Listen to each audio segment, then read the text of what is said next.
Hi friends, welcome back to my channel. ഇന്നത്തെ നമ്മുടെ topic melasma എന്ന ഒരു ഡിസീസിനെ കുറിച്ചാണ്. മെലാസ്മ എന്ന് പറയുമ്പോൾ കരിമാങ്ങല്യം എന്ന് നമ്മുടെ മലയാളത്തിൽ പറയും. മെലാസ്മ നമ്മുടെ നാട്ടിൽ ഒരുപാട് ആളുകൾക്കുള്ളതാണ്. പ്രത്യേകിച്ചിട്ട് സ്ത്രീകൾക്കാണ് ഇത് കൂടുതൽ കാണാറുള്ളത്. പുരുഷന്മാർക്കും അപൂർവമല്ലാതെ തന്നെ കാണുന്ന ഒരു രോഗമാണത്. അപ്പൊ അത് ഈ ഫോട്ടോയിൽ കാണുന്നത് പോലെ നമ്മുടെ എസ്പെഷ്യലി ഈ ഒരു ചീക്സിന്റെ ഒക്കെ ഭാഗത്തായിട്ട് ഒരു ബ്രൗൺ അല്ലെങ്കിൽ ഡാർക്ക് ആയിട്ടുള്ള ഒരു പിഗ്മെന്റേഷൻ വരുന്ന ഒരു കണ്ടീഷനാണ് മെലാസ്മ. അപ്പൊ ഇത് എന്താണ്, എന്തുകൊണ്ടാണ് ഇത് വരുന്നത്, ഇതിന് ട്രീറ്റ്മെന്റ് എന്താണ് എന്നൊക്കെയാണ് ഇന്നത്തെ വീഡിയോയിൽ പറയുന്നത്. അപ്പൊ ഈ ഒരു മെലാസ്മ എന്ന ഡിസീസിനെ കുറിച്ചിട്ട് നമ്മുടെ നാട്ടില് ഒരുപാട് മിത്തുകളുണ്ട്, തെറ്റിദ്ധാരണകളുണ്ട്. പലപ്പോഴും ഈ മെലാസ്മ വരുമ്പോഴേക്കും ആളുകൾ വിചാരിക്കും ലിവറിന്റെ അസുഖമാണ്, ചിലരെങ്കിലും പറഞ്ഞിട്ടുള്ളത് ക്യാൻസറിന്റെ സൂചനയാണെന്ന് പറഞ്ഞിട്ടുണ്ട്.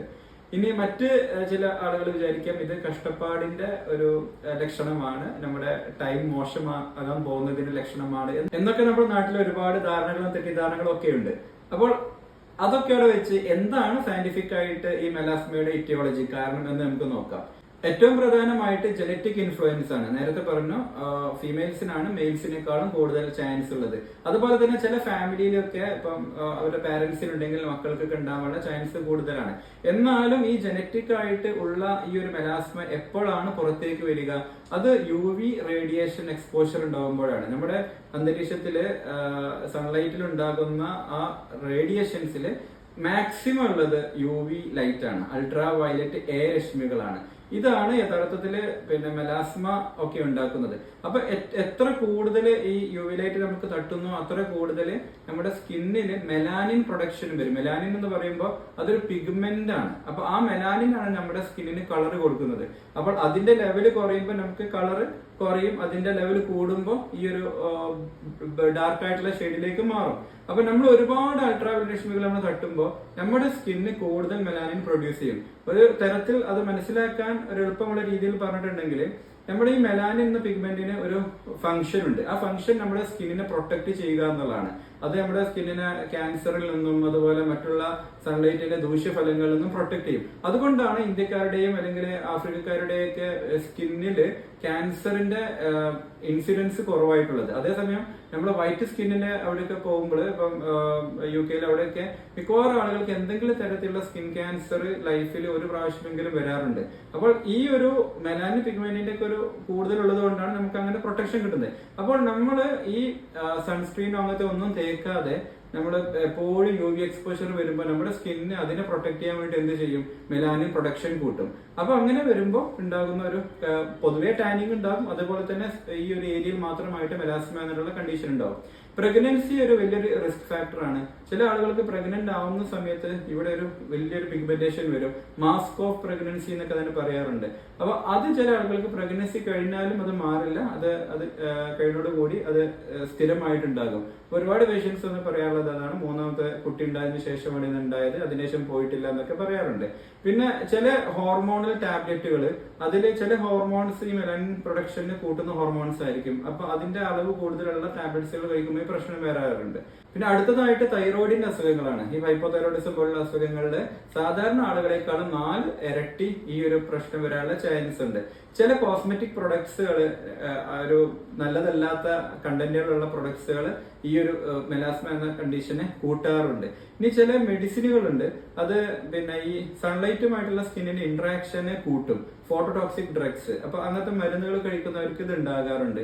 പിന്നെ എസ്പെഷ്യലി നമ്മുടെ ആന്റി സീഷർ, നമ്മുടെ അവസ്മാരത്തിന് കൊടുക്കുന്ന മെഡിസിൻസ് ഒക്കെ ചില ആളുകൾക്ക് ഇത് ഉണ്ടാക്കാറുണ്ട്. പിന്നെ അതിനൊക്കെ ഉപരിയായിട്ട് ഏറ്റവും വലിയൊരു പ്രശ്നമാണ് സ്ട്രെസ്. അപ്പൊ നമുക്ക് വളരെയധികം സ്ട്രെസ് ഉള്ള സമയത്ത്, ടെൻഷനുള്ള സമയത്തൊക്കെ ഇത് ഉള്ളിലുള്ളത് പുറത്തേക്ക് വരാനുള്ള ചാൻസ് ഉണ്ട്. അതുകൊണ്ട് തന്നെ ആകാം പണ്ടുള്ള ആളുകളൊക്കെ ഈ ഒരു മെലാസ്മ എന്ന് പറയുമ്പോൾ അത് കഷ്ടകാലത്തിന്റെ സൂചനയാണെന്ന് പറഞ്ഞിട്ടുള്ളത്. കാരണം സ്ട്രെസ്സും ഇതും ഒരേ സമയത്താകും വരിക. അപ്പോൾ ഇനി എന്താണ് ഇതിന്റെ ട്രീറ്റ്മെന്റ് ആദ്യമായിട്ട് പറയുന്നത് സൺസ്ക്രീൻ ആണ്, സൺ പ്രൊട്ടക്ഷൻ ആണ്. സൺസ്ക്രീൻ അല്ലെങ്കിൽ പോലും സൺ പ്രൊട്ടക്ഷൻ ആണ്. ഇപ്പം അംബ്രല ഉപയോഗിക്കുന്ന സൺ പ്രൊട്ടക്ഷൻ ആണ്, അല്ലെങ്കിൽ എന്തെങ്കിലും തരത്തിലുള്ള ക്ലോത്ത്, ഹാറ്റോ അല്ലെങ്കിൽ വേറെ എന്തെങ്കിലും തരത്തിലുള്ള വെയിലുകളൊക്കെ ഉപയോഗിക്കുന്ന എന്താണ്? സൺ പ്രൊട്ടക്ഷൻ ആണ്. അപ്പോൾ നമുക്ക് ഒരു മെഡിസിനിൽ കൂടി സൺ പ്രൊട്ടക്ഷൻ കിട്ടുന്ന ഒരു സംഭവമാണ് സൺസ്ക്രീന്. അപ്പൊ അത് കറക്റ്റ് ആയിട്ട് യൂസ് ചെയ്തിട്ടുണ്ടെങ്കിൽ നമുക്ക് ഈ ഒരു പരിധി വരെ ഇതിനെ ഒഴിവാക്കാൻ പറ്റും.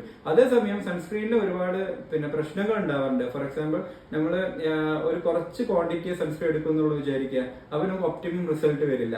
ഇനി അതല്ലെങ്കിൽ നമ്മുടെ ക്ലൈമറ്റിലൊക്കെ പെട്ടെന്ന് വേർക്കും, അങ്ങനത്തെ ജോലിയൊക്കെ ചെയ്യുന്നവരാണ് പെട്ടെന്ന് വേർക്കും, അല്ലെങ്കിൽ നമ്മൾ എപ്പോഴും മുഖം കഴുകുന്ന ശീലമുള്ള ആളുകളാണ്. അപ്പൊ അവർക്കൊക്കെ സൺസ്ക്രീന് വീണ്ടും റീഅപ്ലൈ ചെയ്തിട്ടില്ലെങ്കിൽ എന്താ സൺസ്ക്രീന്റെ ഒപ്റ്റിമം റിസൾട്ട് അവർക്ക് ലഭിക്കില്ല. അപ്പോൾ അത് മസ്റ്റ് ആണ്. അത് പുറമേലെ ഔട്ട്ഡോർ ആക്ടിവിറ്റീസ് ഉള്ള ആളുകളാണെങ്കിൽ 2-3 മണിക്കൂർ കഴിയുമ്പോൾ ഒന്ന് റീഅപ്ലൈ ചെയ്യുന്നത് മസ്റ്റ് ആണ്. പിന്നെ ഏറ്റവും ബേസിക് ആയിട്ട് നമ്മൾ കൊടുക്കാറുള്ളത് ചില ക്രീമുകളാണ്. Kojic acid, glycolic acid, hydroquinone, അങ്ങനെ പലതരം ക്രീമുകളുണ്ട്.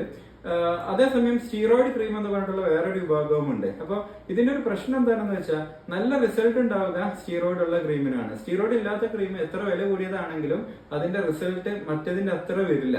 അപ്പം എന്നാൽ ഈ സ്റ്റീറോയിഡ് ക്രീം ഒരുപാട് കാലം ഉപയോഗിക്കുമ്പോൾ എന്ത് പറ്റും, നമ്മുടെ സ്കിന്ന് അതിനെ തിന്നായി പോകും, അതിന്റെ അപ്പർ ലെയർ ഇല്ലാണ്ടാവും, അപ്പൊ അടിയിലുള്ള ലെയർ കൂടുതൽ പ്രോമിനന്റ് ആകും. അങ്ങനെ വരുമ്പോൾ സ്കിന്നിൽ ഒരുപാട് തരത്തിലുള്ള പ്രശ്നങ്ങൾ ഉണ്ടാകും. അപ്പൊ സ്റ്റീറോയിഡ് ക്രീമിന് അഡിക്ഷൻ വരുന്ന ഒരുപാട് പേരുണ്ടാകും. അപ്പോൾ അത് അപ്ലൈ ചെയ്ത് നിർത്തിയാൽ അവർ പഴയതിനെക്കാട്ടി മോശമാവുകയും ചെയ്യും. എന്നാൽ ഇത് തേച്ചുകൊണ്ടേ ഇരുന്നിട്ടുണ്ടെങ്കിൽ അവരുടെ സ്കിന്ന് പെർമനന്റ് ഡാമേജ് ആവുകയും ചെയ്യും. അപ്പോൾ അതല്ലാത്ത ക്രീമുകളാണ് ഇപ്പോൾ നമ്മൾ പ്രിഫർ ചെയ്യാറുള്ളത്. പിന്നെ ഉള്ളത് കെമിക്കൽ പീൽസുകളാണ്. അത് കുറെ ഗ്ലൈക്കോളിക്, മാൻഡലിക്സ് അല്ലെങ്കിൽ കുറെ തരം പീലുകളുണ്ട്. അത് ഓരോരുത്തരുടെ സ്കിന്നിന്റെ സെൻസിറ്റിവിറ്റി കാര്യങ്ങളൊക്കെ നോക്കിയിട്ട് നമ്മൾ പലതരം പീലുകൾ ചെയ്യാറുണ്ട്. പിന്നെ ലേസേഴ്സ് ആണ്. ലേസേഴ്സ് വളരെ അടിപൊളി, ഏറ്റവും നൂതനമായിട്ടുള്ള ടെക്നിക്കാണ്. പക്ഷെ മെലാസ്മ എന്ന കണ്ടീഷനിൽ പെർഫെക്റ്റ് ആയിട്ടുള്ള റിസൾട്ട് എല്ലാവർക്കും കിട്ടാറില്ല. അപ്പോൾ ചാടി കയറി ലേസർ ചെയ്യേണ്ട കാര്യമില്ല.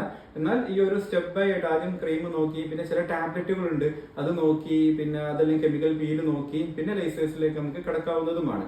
ഇനി ചില മാജിക്കൽ പ്രൊഡക്ട്സുകൾ നമ്മുടെ നാട്ടിൽ ഇഷ്ടം പോലെ ഉണ്ട്. ഇപ്പം ഇത് തേച്ചിട്ട് പാറി നടക്കാമെന്ന് പറയുന്ന ഒരുപാട് പ്രൊഡക്ട്സുകൾ ഉണ്ട്. ഇപ്പൊ അടുത്ത് നമ്മുടെ നാട്ടിൽ കോട്ടക്കലിൽ നിന്ന് വന്ന റിപ്പോർട്ടാണ് ഇത്.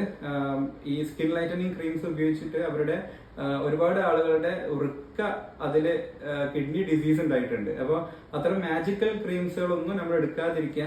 ഏതെങ്കിലും ക്രീമുകൾ നിങ്ങൾക്ക് പെട്ടെന്ന് റിസൾട്ട് ഈ മെലാസ്മയിൽ വരുത്തുന്നുണ്ടെങ്കിൽ അതിൽ എന്തോ ഒരു പ്രശ്നം ഉണ്ടാവാനുള്ള ചാൻസ് ഉണ്ട്. കാരണം നമ്മൾ സ്റ്റാൻഡേർഡ് ആയിട്ടുള്ള ഒരു ക്രീമുകൾ അങ്ങനെ പെട്ടെന്ന് റിസൾട്ട് വരുത്തുന്നതല്ല, സ്ലോ ആയിട്ടാണ് അതിന്റെ റെസ്പോൺസ് വരിക. അപ്പം ഇത്രയും പറഞ്ഞുകൊണ്ട് മെലാസ്മയെ കുറിച്ചിട്ടുള്ള ഈ ഷോർട്ട് വീഡിയോ ഇവിടെ അവസാനിപ്പിക്കുന്നു. എന്തെങ്കിലും അറിയാനോ എന്തെങ്കിലും ആവശ്യങ്ങളോ ഉണ്ടെങ്കിൽ കമന്റ് ബോക്സിൽ ഇടുക. അതിന് പേഴ്സണൽ റിപ്ലൈ ചെയ്യാൻ ശ്രമിക്കുന്നതാണ്. Thank you.